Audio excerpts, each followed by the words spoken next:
ఆయన నవ్వారండి. ఎప్పుడు సీరియస్ గా ఉండకపోతే అప్పుడప్పుడు నవ్వచ్చుగా. అవును, నీ వయసు ఎంత? నువ్వే అమ్మాయి కాదుగా, చెప్పచ్చులే. ఇంతకీ పెళ్ళెప్పుడు చేసుకుంటున్నావు? నన్ను చేసుకోమని కాదు, పెళ్లికి మనకు పడదు. బియ్యం వేరడం, కూరగాయలు తరగడం, వంట చేయడం ఇవన్నీ మన వల్ల అయ్యే పనులు కావు. సరిగాని చాయ్ పిల్లాతే పద.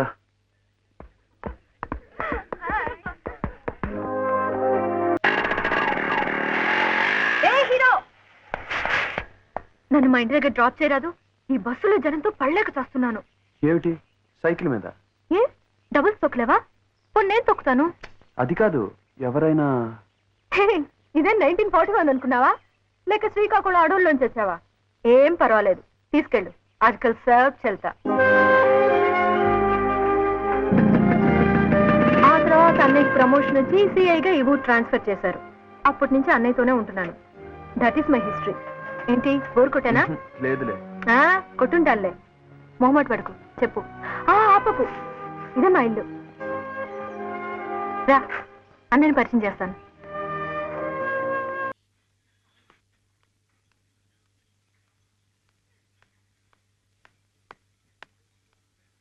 హాయ్. హాయ్.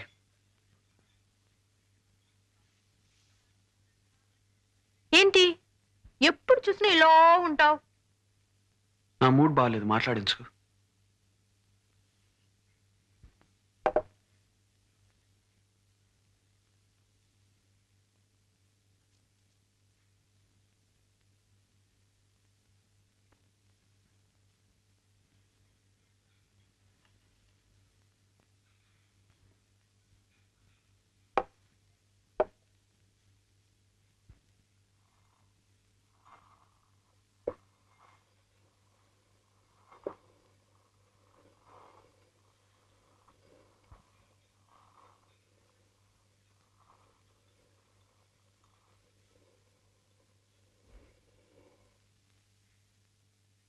అమ్మయ్యా, నవ్వవా?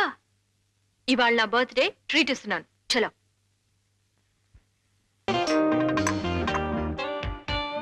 చూడాష, నాకేమైనా పర్వాలేదు, కానీ నా మూలాన్ని నువ్వు ప్రమాదంలో పట్ట నాకు ఇష్టం లేదు. భవానీ మనుషులు నేను తీసుకెళ్ళడం లక్కీగా ఎవరో చూశారు కాబట్టి సరిపోయింది, లేకపోతే ఏమైంది? రాను రాను ఈ ఊళ్ళో నువ్వు నాకు వీక్నెస్ అయిపోతావు. నిన్ను అడ్డం పెట్టుకుని వాళ్ళు నన్ను చంపడానికి ప్రయత్నం చేస్తారు. చచ్చిపోతాన్న భయం కాదు, before that I have to do something. కానీ నువ్వు ఇక్కడ ఉంటే వాళ్ళు నిన్ను ఎప్పుడేం చేస్తారో నాకు తెలియదు. నీకేమైనా జరిగిందంటే ప్లీజ్ ఆశా, ఈ ఊరు వదిలి వెళ్ళిపో. నిన్ను వదిలి నేను ఉండలేను శివ. ప్లీజ్ నన్ను వెళ్ళమని మాత్రం అడగొద్దు. I love you, try to understand. అయినా నాకేం జరుగుతుందోనని నీకంత భయం ఉన్నప్పుడు నీ దగ్గర కన్నా ఎక్కువ సేఫ్టీ నాకెక్కడ దొరుకుతుంది?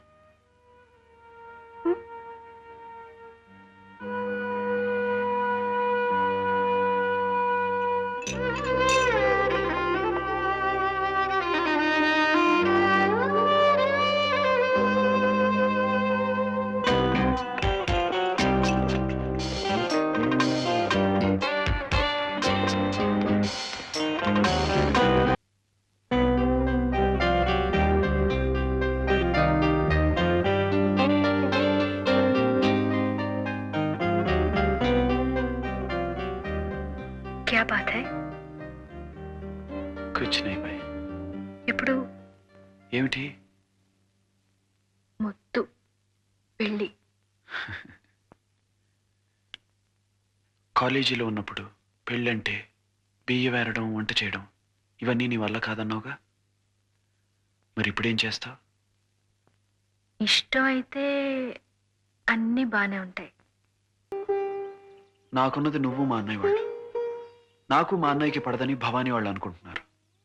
ఎంతకాలం వాళ్ళు అలా అనుకుంటారో నాకు తెలియదు. గొడవలు లేవని తెలిసిన వెంటనే నన్ను చంపడం కోసం మా వాళ్ళని అడ్డం పెట్టుకుంటారు. నేను వెళ్ళి వాళ్ళ దగ్గర ఉండలేను, అలాగని వాళ్ళని వచ్చి నా దగ్గర ఉండమనలేను. అందుకే అన్నయ్యని ట్రాన్స్ఫర్ చేయించడమే సేఫ్ అనిపించింది. కానీ నాకేమైనా జరిగితే అందరికన్నా నష్టపోయేది నువ్వే. నా దారి మార్చుకోమని అడుగుతావని చాలాసార్లు అనుకున్నాను, కానీ నువ్వు ఎప్పుడూ అడగలేదు. నన్ను అర్థం చేసుకున్నందుకు థ్యాంక్స్. I'm really lucky.